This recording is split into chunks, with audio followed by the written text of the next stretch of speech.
When I was 15, I snuck out of my home and decided to walk to my BF's home. He lived 20 to 30 minutes away, walking. It was late, and we lived in a sketchy area.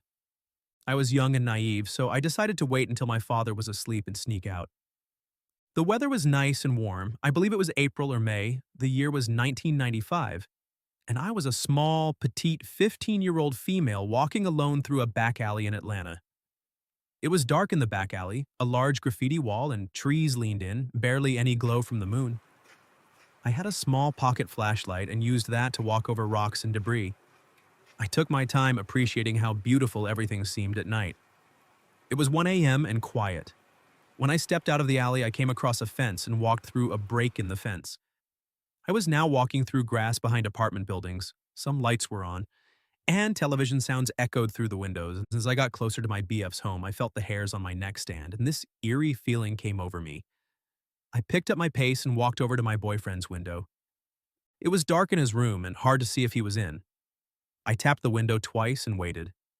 No answer, his curtain didn't even move. I walked over to his neighbor, who was his cousin, and tapped his window. He said my boyfriend may have fallen asleep in the living room and he had to babysit at the last minute. His cousin and I chatted for a while, and when I realized how late it was, 3 a.m., I said goodbye and went on my way. Instead of taking the alley, I decided to walk alongside the highway, Buford Highway. It wasn't too busy, and there was better lighting from the streetlights. As I started my way towards my home, I heard footsteps behind me, but didn't see anyone, and dismissed it as an active and paranoid imagination. I continued walking, and this time I stopped and turned around.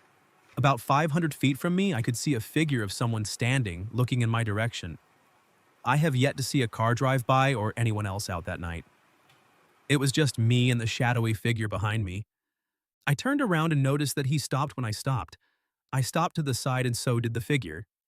I began to walk faster, and the figure did also. Without warning, I ran across the street. The figure also began to run but did not cross the street. I was ahead of the figure, and as soon as I saw the entrance to my home, I would run back across as fast as I could to the safety of my home. I noticed how much faster I was than the figure when I was running. He couldn't keep up. I ran across the street and up a hill right onto the front porch and into the kitchen. Locked the door and went straight into my room. To this day, I have no idea what chased me that night, but I never snuck out again.